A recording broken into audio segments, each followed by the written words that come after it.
Welcome back to Words Beyond Boundaries, where we unravel the beauty of language and dive deep into words that shape our world. Today's episode is inspired by a powerful scene, a story of self-discovery and reflection. As we journey with Jacob, standing on the edge of a cliff, gazing out over the vast ocean, we'll explore some advanced words and their meanings. So, let's set the stage for today's adventure into language. Far from the bustling city and the never-ending noise, Jacob stood at the edge of the cliff, gazing out at the vast expanse of ocean below. Expanse. This word refers to a large, continuous area. The ocean stretched endlessly before him, its vastness almost overwhelming. It's a word often used to describe wide, open spaces, whether it's a sky, desert, or ocean.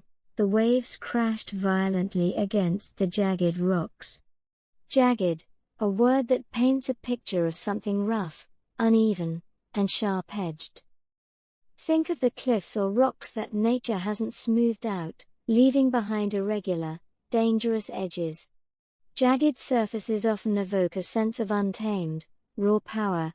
Their spray rose into the air like a battle cry from the depths of the earth. A battle cry is a loud, passionate shout used by warriors before heading into battle. Here, the spray of the waves is compared to a battle cry, forceful, intense, and full of energy. The ocean itself seems to have a voice, one that speaks from the very core of the earth. Yet, despite the tumultuous scene before him, Jacob felt an overwhelming sense of calm, as though time had slowed just for him. Tumultuous, this word describes something chaotic, disorderly, or full of turmoil. It's the opposite of peace. In this scene, the waves and the winds are tumultuous, creating a storm-like atmosphere. But even amidst that chaos, Jacob experiences an unexpected peace. He had come here to escape, to distance himself from the chaos of his life. Chaos refers to complete disorder or confusion. It's the kind of situation where things are so mixed up and out of control that you can hardly make sense of them. The chaos of Jacob's life had become too much to handle, which led him to seek solitude in nature. The weight of expectations, the endless responsibilities, and the pressure to conform had all become too much to bear. To bear something means to endure or carry it, whether it's emotional, physical, or mental. In this context, Jacob could no longer bear the weight of his responsibilities. It was too heavy on his heart, too much for him to continue handling.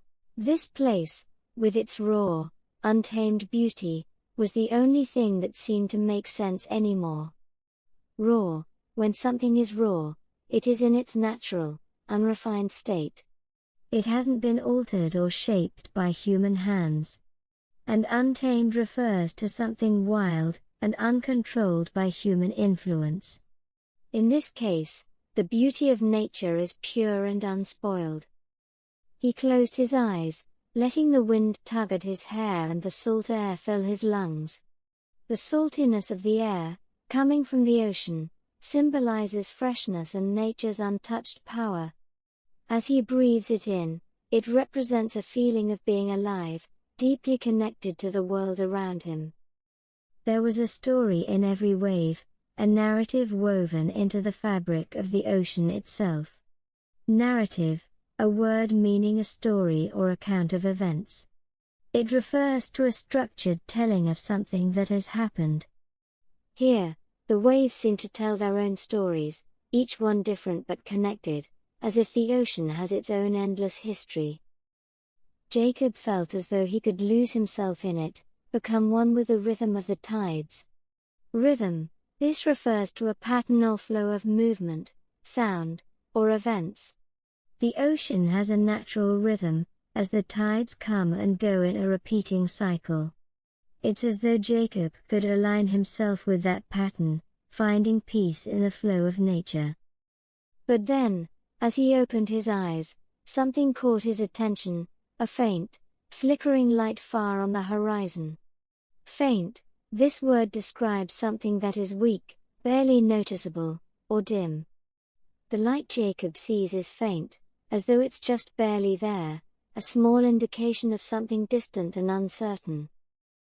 It was a lighthouse, its beam cutting through the darkness like a beacon, guiding those lost in the storm. Beacon. This word refers to a light or signal that acts as a guide, often for those who are lost. Lighthouses are beacons, helping ships find their way in the dark, treacherous waters. The light here symbolizes hope and direction in a sea of uncertainty. For a moment, Jacob wondered if it was meant for him, a signal to find his way back. Signal, a word meaning a sign or indication that communicates something. The lighthouse's light is acting as a signal, showing Jacob that there may be a path to follow, a way back to something familiar. Yet, he hesitated. The path back to his old life seemed distant, almost unreachable. Distant, a word that describes something far away, either in physical space or in time. The path Jacob used to know feels distant now, as though it's become a separate part of his past, something that's no longer close or accessible. The horizon, though inviting, was a place he couldn't yet touch. Horizon, the line where the earth and sky meet. It's often used symbolically to represent the future or things that are out of reach. The horizon is inviting because it promises something new and unknown, yet it remains just beyond Jacob's grasp. It seemed as though he was standing at the crossroads of something greater than himself, caught between the past and the future, between what was and what could be. Crossroads, a word that symbolizes a point of decision, where paths meet and choices must be made. Jacob stands at a moment in his life where he must choose his direction, whether to return to what he knew or move forward into the unknown. And with that, Jacob realized that sometimes, life isn't about finding the answers immediately. It's about standing at the crossroads and letting time take its course. That's all for today's episode. I hope you enjoyed this exploration of advanced vocabulary, and how these words can bring depth to a simple scene. The next time you find yourself caught between choices, remember that language can help you articulate those moments of uncertainty. Stay tuned for more episodes where we dive into words that not only enrich our vocabulary but help us see the world in a new light. Until next time, keep exploring the vast expanse of language.